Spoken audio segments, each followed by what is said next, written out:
Railway SOG police ने पूरी Ahmedabad express train से 36 किलो गांजा जब्त किया। 3,70,000 रुपए के गांजे के साथ एक आरोपी पकड़ा गया। रेलवे एसओजी पुलिस जब ट्रेन की जांच कर रही थी तभी आरोपी प्रताप चंद्र गौड़ा संदिग्ध रूप से घूमता हुआ दिखाई दिया। जांच के दौरान पुलिस को 36 किलो गांजा मिला। फिलहाल यह पता लगाने के लिए जांच चल रही है कि यह गांजा किसने और कहां से लाया था। रेलवे एसओजी पुलिस ने आरोपी को गिरफ्तार कर कुल 3,70,000 रुपए का मालमत्ता जब्त किया गया है। जय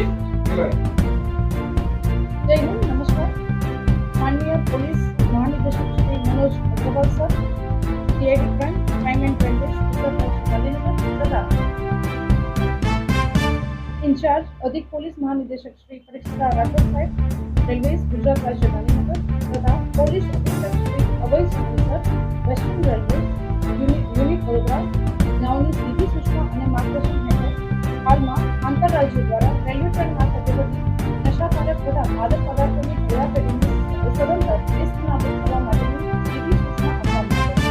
તે સૂચના અને માર્ગદર્શન હેઠળ તેમજ હાલમાં પોલીસ અધિક્ષક સાહેબ શ્રી અભય સોની સાહેબ દ્વારા શરૂ કરવામાં આવેલ મિશન ક્લીન સ્ટેશન અભિયાન અંતર્ગત પણ કામગીરી હાથ ધરવામાં આવેલી તે કામગીરીના ભાગરૂપે હાલમાં एसओजी फॉर पीएसआई टीटी वंकर साहेब तथा તેની સમગ્ર ટીમ સાથે અસરકારક પેટ્રોલિંગ હાથ ધરવામાં આવ્યું। તેઓએ તેની પોતાની સમગ્ર ટીમને સાથે લઈ અને આજ રોજ 1 સપ્ટેમ્બર 2025ના રોજ ટ્રેન નંબર 12882 પૂરી અમદાવાદ એક્સપ્રેસ ટ્રેનમાં પેટ્રોલિંગ હાથ ધરવામાં આવ્યું। તે અસરકારક પેટ્રોલિંગ હાથ ધરવામાં આવેલ જે દરમિયાન એક નામે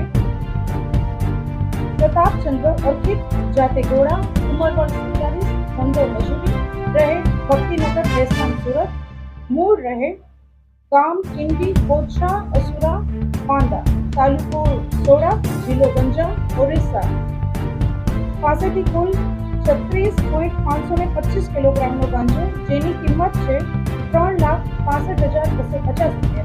आ उपरांत तेनी पासेथी मળી આવેલો મુદ્દામાલ પૈકી એક મોબાઈલ જેની કિંમત છે 5,000 રૂપિયા અને રોકડ રકમ 500 રૂપિયા। તેથી કુલ મુદ્દામાલની કિંમત 3,70,750 રૂપિયાનો મુદ્દામાલ કબજે કરી સુરત રેલવે